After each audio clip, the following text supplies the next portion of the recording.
rasuulka sallallahu alayhi wasallam wuxuu leeyahay waxaad raaci doontiin dadkii idinka horeeyay ee gaalada ah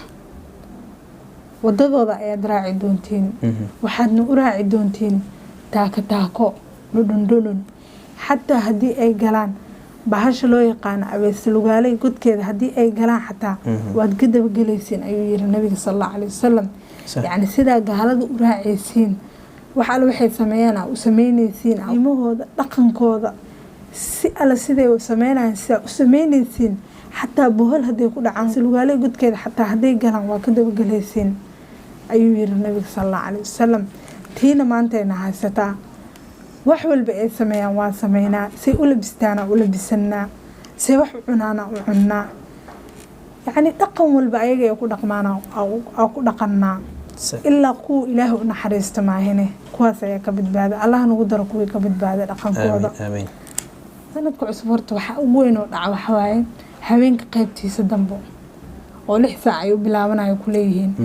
waqtigaas wixii ka sii dambeeyana waa habeen waa waqtigu ilaahay soo dagay sama dunya oo iimaanay oo gacantiisa noo fidinay dambi dhaaf ay weydiisanay ilaahayna uu dhawaaqaya ayagana macaasiisa ay ku jiraan waxa kale ku dhaco dhafar hurdana ma haystaan cibaadana ma haystaan labadiiba waa ka qatan yihiin waxa la iskugu iimaanaa qaarkood waxa laga yaabaa inay galaab ay galaan qaarkood yani waxyaabo aan banaaneen inay ku dhaqmaan qaaraba waxay sameeyaan showyo oo sanadka cusub loogu talagalay oo nin inaag iskugu iimaanaya heesaa la soo diyaarinaa muusik wax walba yani ilaahay xaaraantimeeyey ala banaysanaa habeenkaas ala sameynaa waxaa la iskugu imaaday sanadka cusub waa kulmiye waxaa kulmiyey macaasida allah kulmisay oo dumarka qaar way qaaban yihiin raggay isdhex boodayaan muusigay shidaayaan waa la heesaa maxaa sidaan u sameynaysaan daadhahdin caawa waa faraxsannahay waxaan u dabaaldegaynaa sanadka cusub waa u dabaaldegaynaa ay ku dhahayaan waxaa laga yaabaa sanadka cusub aa u dabaaldegtay habeenkaasba inuu waqtigaaga ku ekaayo habeenkii ugu dambeysay adduunka inay tahay xalay dhanaan damashaad ku jirtay waa soo dabaaldegaysa subaxdana waagi inuu kuu baraynaa macquul ah maxaa ku dhimata marka wado wanaagsan ma ku dhiman qaatum xumo waay taas ilaahay naga badbaadiyo marka yani waxa qasaarooyin badan dhaco oo gaalo waaba gaal muslimno inta u socotaa maxaa ku daaray yaa raacoosa dadku ilaahay kaaga digay rasuulkiisa kaaga digeen haraacin lagu dhahay wadadii saxda waa lagu jideeyay wax walba ay ku badbaadi lahayd gacanta lagu saaray oo marka dadka maxaa u raacaysaa macaasidan iyo dhibaatadan iyo waxyaabaha xunxun ay ku jiraan maxaa ku raacsiiyay dadkan waxooda waa loo diyaariyay adduunka ayaga iska leh ayaga ku raaxaysanayaan adiga adduunkan iskama lihid iftiinkan maalmo yar joogta waa inaad ka faa'iideysataa ilaahayna wuu nooga digay oo wuxuu leeyahay ilaahay yaa ayyuhalladhiina aamanuu laa tattakhiduu caduwwii wa caduwwakum awliyaa tulquuna ilayhim bilmawadda ilaahay quraankiisa wuxuu ku leeyahay kuwa ilaahay iyo rasuulkiisa rumeeyeen laa tattakhiduu caduwwii wa caduwwakum haraacina cadowgayga iyo cadowgiina ilaahay wuxuu leeyahay anigana waa cadowgayga idinkana waa cadowgiina gaalada ilaahay wuxuu ku tilmaamay cadowgiisa subxaanallah ilaahay qofuu ku tilmaamay cadowgiisa see u raacnaa waayaheen anagana cadowgeena ilaahay markuu wuxuu leeyahay cadowgayga iyo cadowgiina maxaad u raacaysiin haddana oolii aa aga dhiganaysiin aa u jeclaanaysiin raacidaankii waxaa uu kusii jiro jeceel ilan qofaa la jecel yahaa la raacaa soo maahan ilaahayna wuu nooga digayaa taasina marka waa arin adag ilaahay wuxuu kaaga digay rasuulkiisana kaaga digay inaad raacdid waxay ku gaarsiinaysaa wada xun ayay kugu ridaa xaqiiqatan marka inaan u dabaaldegno sanadka cusub gaal raac aan noqono macaasida ilaahay aan dhex rifaaqano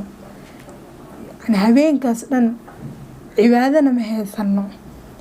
hurdana ma haysano qofka muslimka fiir ilaahay naxariistiisa xataa hurdadiisa cibaado waay hadduu u niyeysto cibaaday u tahay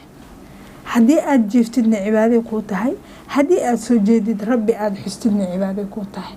yacni adi dhan nicmo socotaa tahay markaasaa waxaa raadisay macaasida ilaahay yaa khasaare isgeliyey adigaa khasaare isgelisay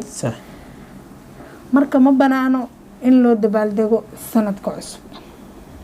inaad sanadka cusub u dabaaldegtid inaad ka qayb gashid inaad showyo samaysiin wax walba ay gaalada sameeyaan aad ka daba samaysid taasi waxay kugu ridaa inaa ayaga ka mid noqotid oo rasuulkaaba dhahayba qofkii qoom shabaho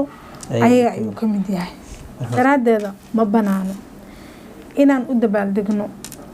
inaan u hambalyayno inaan u hadiyeyno inaan xusno inaan la caweyno oo habeenkaas aan la soo jeedno xaraam ayay naga tahay hanoo banaano manoo banaano ilaahayna hanaga badbaadiyo muhiimadaada ugu weyn waxaa waaye adiga inaad allah ku mahdisid maadaama caafimaad uu ku siiyey cumrina ilaahay aa ku soo gaartid ilaahay uu ku siiyey inaad allah aga mahdiso cumrigaaga inaad aga faa'iidaysato maasha allah maryam aad u mahadsan tahay jawaabtaas aadka u qiimo badan aad nooga jawaabtay iyo qofka muslimka ah sida la doonayo inuu sanadkan u qaabilo laga rabo saadaad marka maryam ugu dambeyn maxaa ugu muhiimsan oo laga doonayo qofka muslimka ah inuu la imaado sidoo kale qofka muslimka ah ugu dambeyn waxa laga doonaya ayaa waxay tahay horta inaad allah u laabataa oo yacni allaha aa u toobad keento oo waqti walba ilaahay aa u toobad keentid waayo rasuulka sallallahu alayhi wasallam wuxuu leeyahay yaa ayuha nnaasu tuubuu ila allahi wastakfiruuh fa innii atuubu fi lyawmi 100 mara rasuulka sallallahu alayhi wasallam wuxuu leeyahay dadow ilaahay u toobad keena oo dambi dhaaf weydiista waayo aniga ayuu leeyahay rasuulka sallallahu alayhi wasallam maalintii waxaan toobad keenaa 100 jeer rasuulka sallallahu alayhi wasallam waayo waxa dhahayo 100 mar ayaan toobad keenaa soo rasuul ma ahan soo janno looguma bishaareen soo dambigiiskiisii hore iyo kii dambaba looma dhaafin marka wuxuu sidaas u leeyahay anaga inaan ku dayano meeshuu rasuul ka toobad keenay anaga maxaa nahay iyo anaga waxaa nahay dunuubtii socoto 24 saac dambiyaa ku jirnaa marka ilaahay inaan u toobad keenno ayuu rasuulka na amrayaa ugu dambeyn marka qofka bini aadanka waxaa loo baahan yahay allah inuu u toobad keeno allah uu ku xamdiyo sidoo kaleeto riyooyinkaaga inaad ka dhageysid maadaama sanad cusub la soo galay allahna jaanis uu ku siiyey oo adduunkan aad kusii joogtid waa inaad riyooyinkaaga ka dhageysaa waayo dadaala wuu gaaraa meeshaa maanta taagan tahay inaad ka kacid haddaa isku daydid waad gaaraysaa wuxuu allah raali ka yahay markaa u socotid waad gaaraysaa dadaalkaaga marka hadafkaaga waa gaaraysaa haddii aad ka dhageysid oo aad dadaashid marka saa daraadeeda sanadkan waxaad aga faa'iidaysataa sidaad riyooyinkaaga ku horumarin lahayd rabbigaaga aa ku raaligelin lahayd sanadkaanayti waxyaabaha aad ku fikiraysid oo wanaag ahaay waa inaad ka dhageysaa oo aad ka faa'iidaysataa adduunyadaadana u shaqayso aakhiradaadana ha iloowin meelna ha u go-in taas ayaan dhihi lahay ilaahayna sanadkan sanad kheyr qaba allah nooga dhigo sanad aan farxad iyo caafimaad ku dhamaysanana allah nooga dhigo waxyaabaha ilaahay uu naga xaaraantinimayna aan ka harno intaasaan kusoo koobayaa insha allah maryam aad u mahadsan tahay sida wanaagsan ee jawaabtaas qiimiga badan aad noo siisay walaalayaal waa run in aan maxaa lahay sanadkaani sida aan uga faa'iidaysanayno ay ka duwanaato sida hadda dadka ama caado u noqotay si ka duwan inaan uga faa'iidaysano walaalayaal gaalada inay isku ekeysiinana aan iska ilaalino dabaaldegaan iyo waxaan aadka u weyneynayn aan u bunbuuninayna walaal waxaa ka fiican oo ka wanaagsan inaad adiga naftaada iskugu laabatid iyo ahdaaftaada sida maryam ay sheegaysaba ahdaaftaada iyo riyooyinkaaga iyo go-aanadii kuu yaalay inaad hadda aad xaqiijisid wixii hore kuu dhaafay inaad ka tagtid hadda ayaad waqti haysataay hadda xaqiiji wax walba aad rabtay hadda u dadaal oo u istaag taasi ayaa ka wanaagsan intaad haween aan soo jeedi lahayd oo waqti kaa dhumi lahaa oo salaad la-aan cibaado la-aan dhafar iyo soo jeed inaad ilaahay ku qaabishid taas ayaa ka wanaagsan insha allah walaal marka aan ku dadaalno walaalayaal sanadka cusub ilaahay ha nooga dhigo mid kheyr qaba insha allah marka walaal barnaamijkeena ku saabsanaa sanadkan cusub waxyaabaha la doonaya inuu qofka muslimka ah oo la imaado iyo waxyaabaha la doonaya inuu iska ilaaliyo qofka muslimka ah. intaas ayaan kusoo koobina insha allah. inta aynu muuqaalkiisa xigayno dib ugu kulmi doono walaalayaal, waxaan idinkaga tegaynaa